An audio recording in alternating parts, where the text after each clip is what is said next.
Game, its rules and functions, you now need to understand the two critical aspects of the game, which is planning and budgeting and decision making. Planning and budgeting is a set of activities that you and your team would sit together to have a strategic plan in order to meet the goals and objectives which have been set forth. And decisions are something that you as an individual functional head would be taking independently in, in consultation with your other team members. Before we get into the details of planning and budgeting and how you would need to make a plan to raise budgets, let's quickly look through a certain set of slides for you to understand the fundamentals of planning and budgeting in the game. Planning in the game is a yearly activity. And the reason that you would need to plan, as I said earlier, is to have a strategic roadmap to meet your goals and objectives. And why is it that you need to plan? One is you would need budgets to meet your goals. And to execute a plan, you would need certain set of funds and you would need to request for it. Though you might request, for the sun and the moon, but you only would be in a position to have a limited set of budgets which have been approved by the head of finance. Based on the company's past performance, the finance head would be in a position to raise capital from the market and would be in a position to approve your budgets. You also would need to plan to meet your overall objectives and set a direction to your team. You as a team would have to sit together and then make the plan which will help you guide step by step on what you would need to do so that you could outperform your competition. As you're aware, decisions are interconnected and hence your department needs to know what exactly you're planning. For example, if you're the head of the HR department, unless and until you know the plan of the marketing department and the operations department, you would not be in a position to raise the indent to recruit people from the market. Similarly, if you're the head of operations, unless and until you understand the marketing's overall plan, you would not be in a position to make your production plan and production request. Effective planning would help you outperform your opponent because your team's cohesiveness finally determines the way in which you act together and then outperform your competition. Planning and budgeting in the game is a yearly activity. At the beginning of every gaming year, which is at the end of every 72 moves, you and your team would be given 45 minutes to plan and then strategize. The teams would have to take time to review your previous year's performance and also be in a position to set forth your overall plan for the next year. You could discuss amongst each other to arrive at the overall plan, and more importantly, the budgets are something that you as a team would need to strategize together in terms of who will be getting what amount of budgets depending upon your overall priority. For example, if you are in year one of operation, you might not want to set a larger budget for the international business department because you would first need to stabilize your domestic market. The finance head reviews the pro forma P&L balance sheet and cash flow based on the plans that you have set, and he would be in a position to approve the budgets. And please note, functional heads, that is you, would be in a position to spend money only to the tune of the budgets that's available to you. You also will be in a position to raise ad hoc budgets in case you're running out of budgets, but that is a separate approval process within the game. Now that you've understood why you need to plan, let us now look at how you would need to plan. At the beginning of every gaming year, you are required to make your strategic plan and submit your plan towards the head of finance team for him to approve the budgets which are required for you to make decisions in the subsequent year. There is an inbuilt workflow within the game which helps you in the entire planning process. The planning process begins with the marketing, strategy, and the IT department heads submitting their plans, and these plans would get reviewed by the subsequent departments in order for them to make their plans. For example, the head of operations would require details of the number of products that the marketing department needs to sell so that they could actually make their production plan and capacity planning accordingly. Similarly, the HR department would also need the overall plan of the operations, marketing, HR, and IT departments in order for them to make their recruitment plan and seek budgets accordingly. So in the game, The planning process begins when the head of marketing, strategy, and IT parallelly could submit their individual plans, which then gets reviewed by the head of operations. And head of operations, looking at the value submitted by the marketing and strategy departments, would make their plans to produce number of products and also to augment their overall capacity. Once the operations department have submitted the plan, the overall plan gets reviewed by the HR department to make for the HR department to plan their recruitment process, their training, and the welfare process. And this finally gets culminated as the overall plan, which is being reviewed by the head of finance, who in turn would be in a position to review a pro forma P&L to look at the way in which the plan has been made, and they would be in a position to finally approve the plan. The head of finance controls the overall budgets. They would be in a position to raise capital from the market or from private lenders in order to meet the working capital. They also have an authority to reject the plan in case they find that it does not meet the overall strategic objective of the team.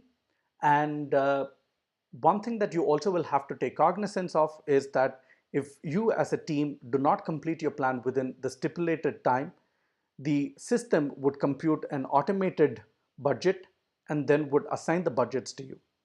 You would be in a position to raise ad hoc budgets when you're actually playing the game, but you really don't want the system to compute the budgets and assign to you, because you have to make the strategic plan and you would need to drive the entire course of action. What does planning entail? Planning entails three distinct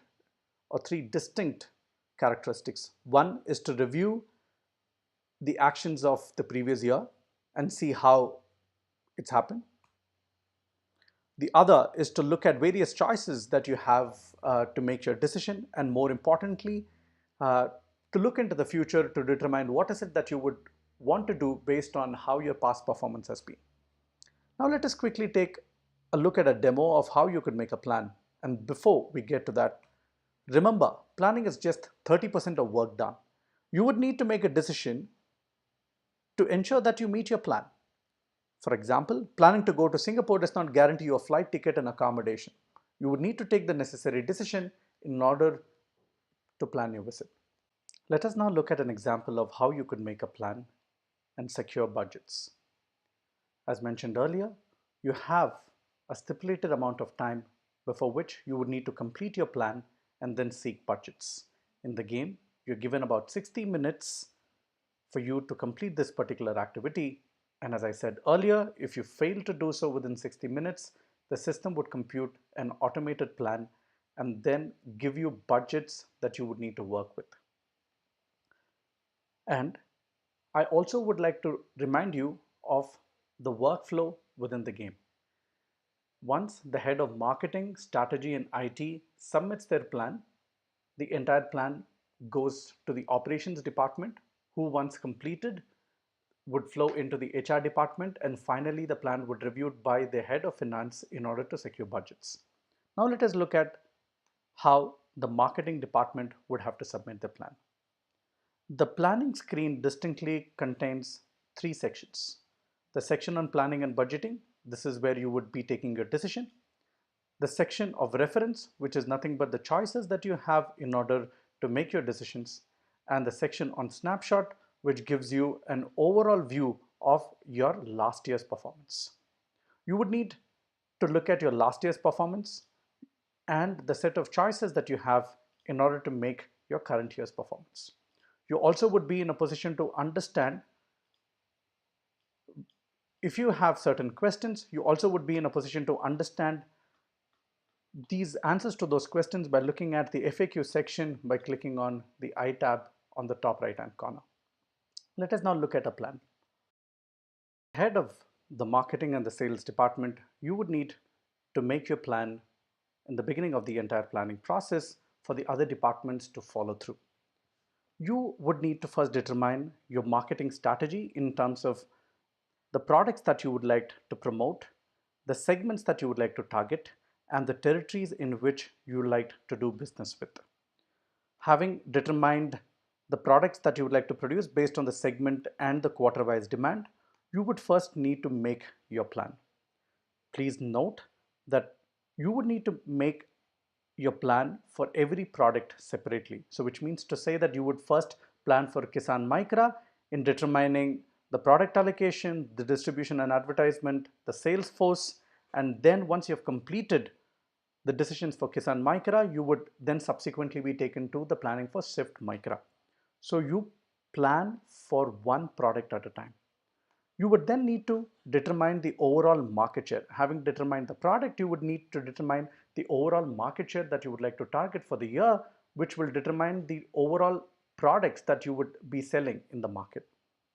For example, you can target 100%. There's absolutely no problem in targeting 100% of the market share. It's more of a wish. However, you would need to take into consideration that there are other competitors present in the market. You also would need to take into consideration your current resource constraints in terms of the plant capacity and the money that's available to you.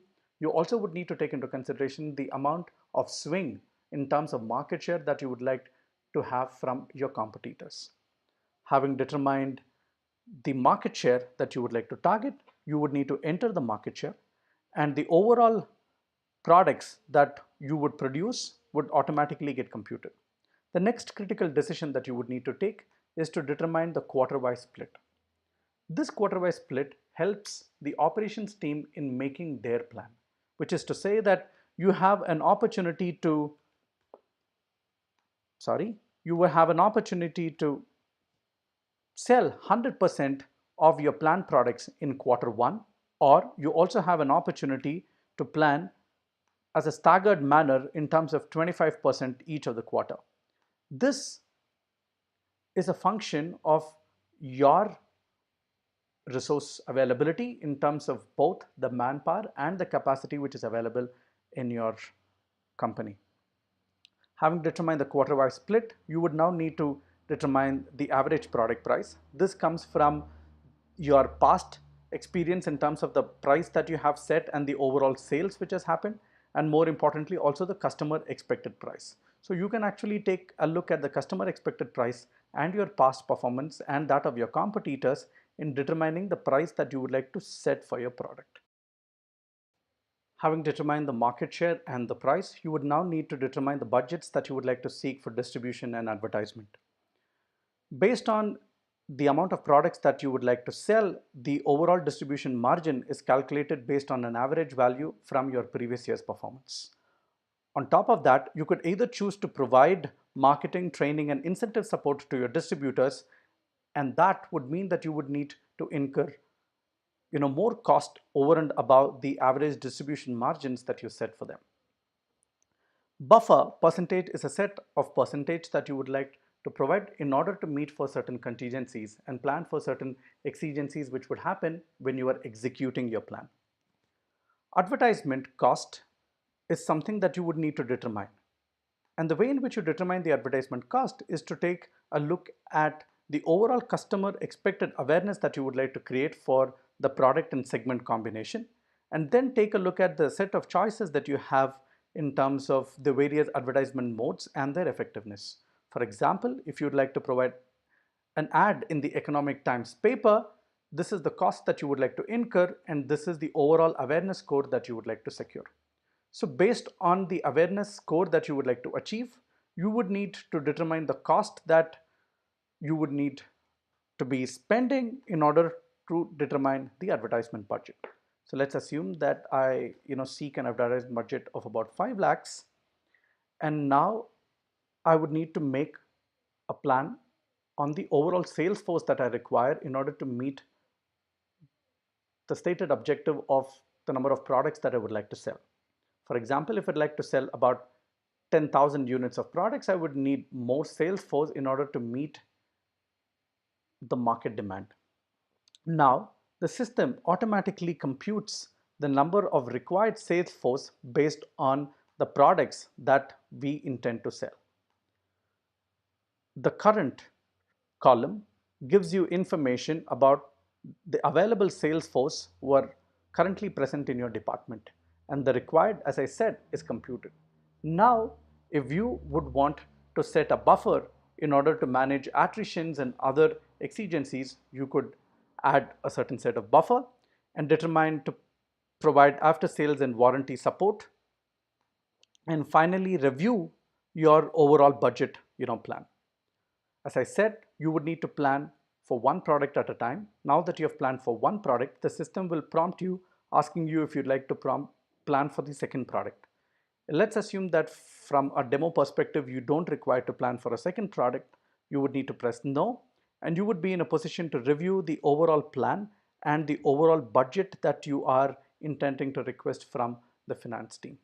Remember, if you seek higher budgets, then the finance head would need to secure that much amount of capital in order to approve your budgets, or he would be in a position to reject your budget for you to replan. And mind you that you only have about 42 minutes left. You would need to ensure that the first time that you're planning, you are a little bit more reasonable. So let us go ahead and then submit the plan. And once you have submitted, you will get to the budget summary screen, and you know that you as the marketing head would have submitted the plan.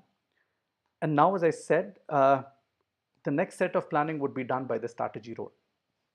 Please note, for the demo purposes, I've actually donned the hat of all the departmental roles. So which means to say that I would be getting in the planning screen one after the other.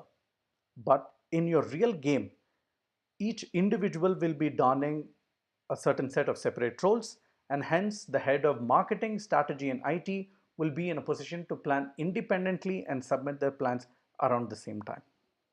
Now, as the head of strategy and taking care of the international business, you are now required to determine the product that you would like to sell and choose the country of choice and the mode of entry depending upon the overall effectiveness and the preconditions which are set forth. I would urge you to take a look at the individual decision forms in order to understand this a little bit more. For example, if you would like to export to Australia and you would need to export Kisan Micra to Australia, you would need to take cognizance of the minimum expected consignment quantity that you would like to ship.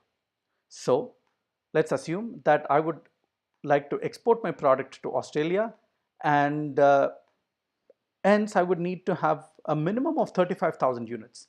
If I plan for lesser number of units, you would not be in a position to actually export your products. And the average price. Average price is a certain set of value that you would be in a position to actually determine based on a percentage of your domestic price.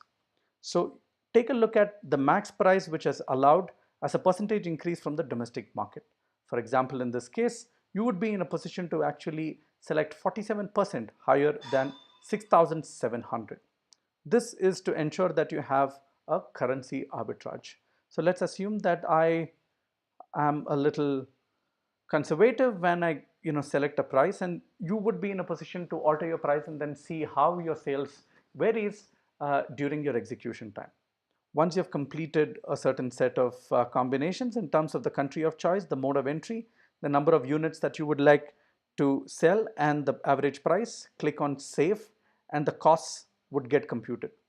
As mentioned earlier, you could add a buffer of 5, 10, 15% based on how much do you think your finance head would approve, and amount of money that you would need in case you would need to meet certain contingencies.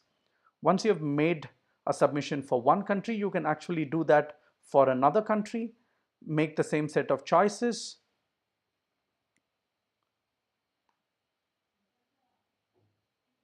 and click on submit, and the values will get appended to the previous values, and you would be in a position to actually submit your plan.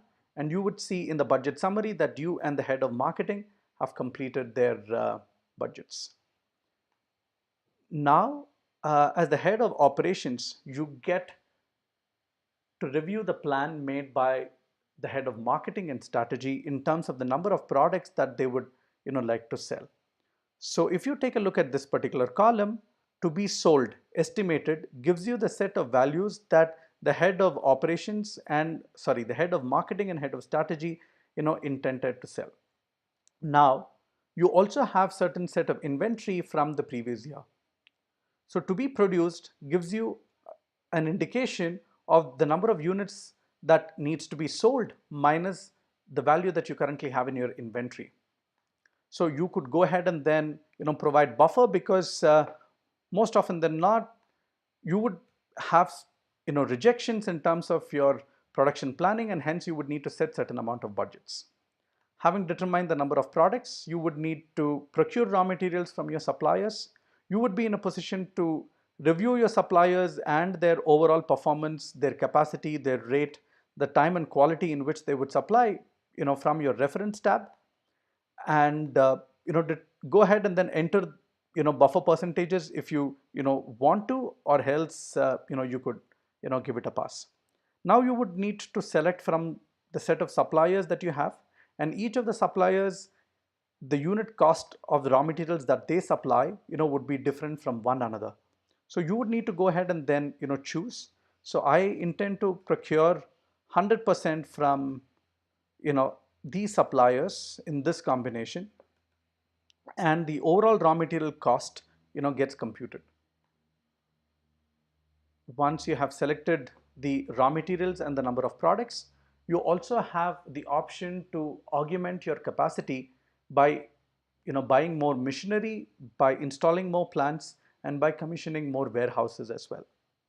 So at this point in time, I choose to commission another plant, Southtown, and augment my existing plant with a certain set of machines, and also buy one more warehouse for future needs. So once I've done this, I would go ahead and then review my budget in the budget summary section, and add budgets, buffer percentage if required, and then click on submit for my entire plan to be reviewed by the finance team. So this is, I would like to remind you again, this is not entirely a sequential process. It's a parallel process depending upon which role that you are playing. Now, as the head of HR, you get to review the plan made by the head of marketing, operations, strategy, and if IT is submitted, you also would be in a position to look at the number of resources that the IT department would like to commission as well. So current employee strength gives you a perspective of the number of employees who are currently available in the department. You also would be in a position to take a look at your references and snapshot in terms of your previous year's performances. And the intended employee strength gives you the current intended values based on the decisions of the marketing, operations, and the strategy team. So you could go ahead and then add buffer percentages in terms of the number of people whom you would like to recruit. For example, once I enter 5%, you could actually see this value change. If I enter about 10%, I would want a 10% more than the overall intended value, which means one more employee from what was currently computed by the system. Once I have completely reviewed the plan and then entered the buffer percentages, I would now need to budget for my training and welfare programs. Training and welfare programs improve the overall employee development index of the organization. You could review the employee development index of the organization from the EDI dashboard.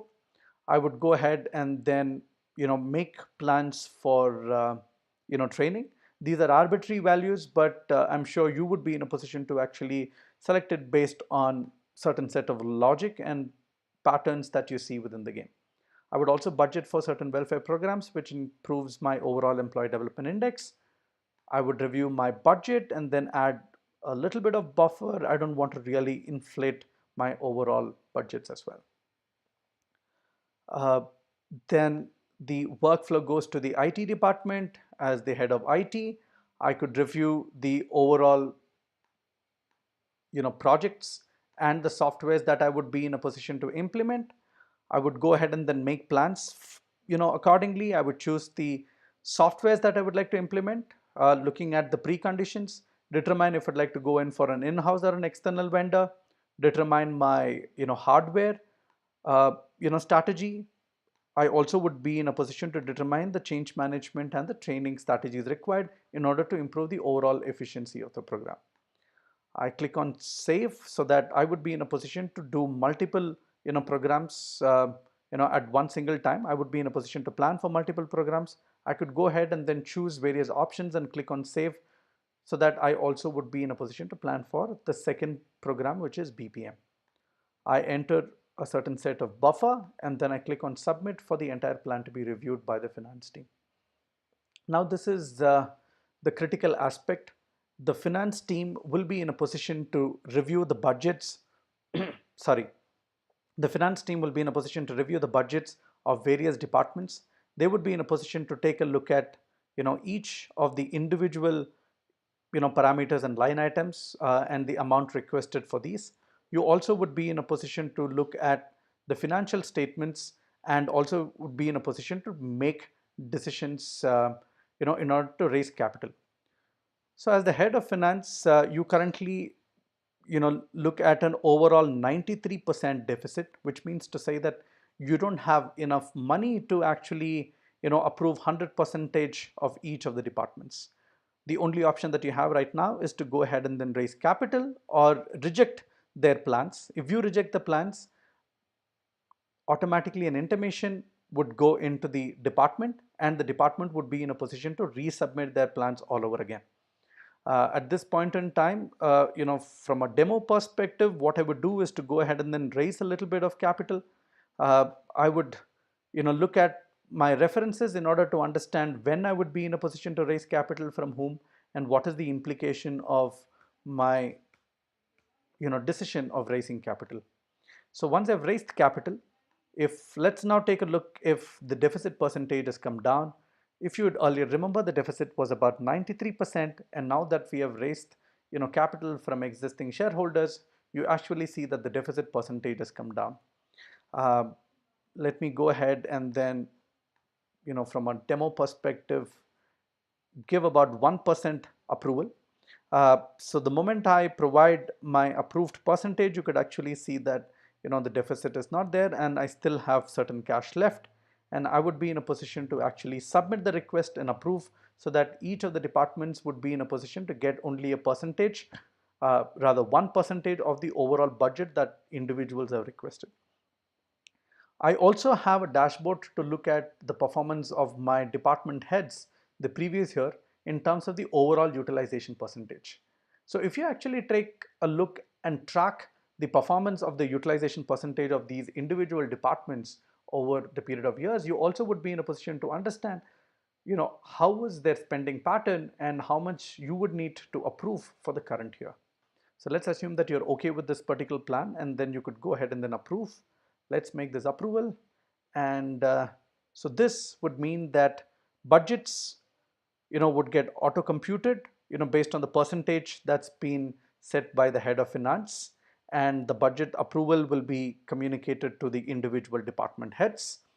And you would now need to wait for the opponents to complete their planning and budgeting process in order to proceed forward. Let's now quickly recap uh, on the entire planning process to quickly understand what we have learned through the last couple of minutes. Planning and budgeting is a yearly activity, which means to say that at the end of every 72 moves, you would be in a position to make a plan. There is a workflow for planning and budgeting activity, and the planning takes place in that specified order. The team plans their strategy and requests for budgets. While you're waiting for the other departments to complete their plan, you would be in a position to look at your previous year's performance and review a certain set of choices, or more importantly, help the others in their planning process so that your planning process is a little bit more smooth. The finance head reviews the budget details and approves the budget. The finance head can raise funds, but the department and more importantly, the ability of the finance head to raise funds is dependent on the previous year's performance. The team's decisions are limited to the budget that they have. In case they are running out of budgets, you would be in a position to raise capital, and you also would be in a position to raise ad hoc budget requests from the finance team. The finance team also has the option for what is called as a budget appropriation, which you could actually understand more when you're looking at the finance decision forms. Budget appropriation is nothing but if a certain set of departments has unutilized budgets, the head of finance could actually request for that budgets to be allocated to other departments who are currently in need. The other important points that you would need to remember is that planning is a time-based activity. In case if you fail to plan within the stipulated time, you would be in a position, uh, you would not be in a position to request for the budgets that you want. The system will automatically compute budgets and then would allocate them to you. And the head of finance will also have the option to reject the budgets for you to replan.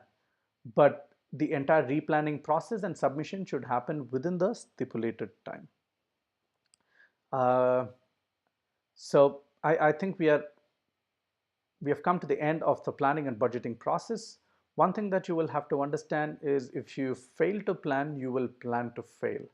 So you would need to take uh, serious cognizance, and you also would need to work as a team to have a coordinated strategy and determine your priorities and your strategic blueprint to complete your planning and budgeting process.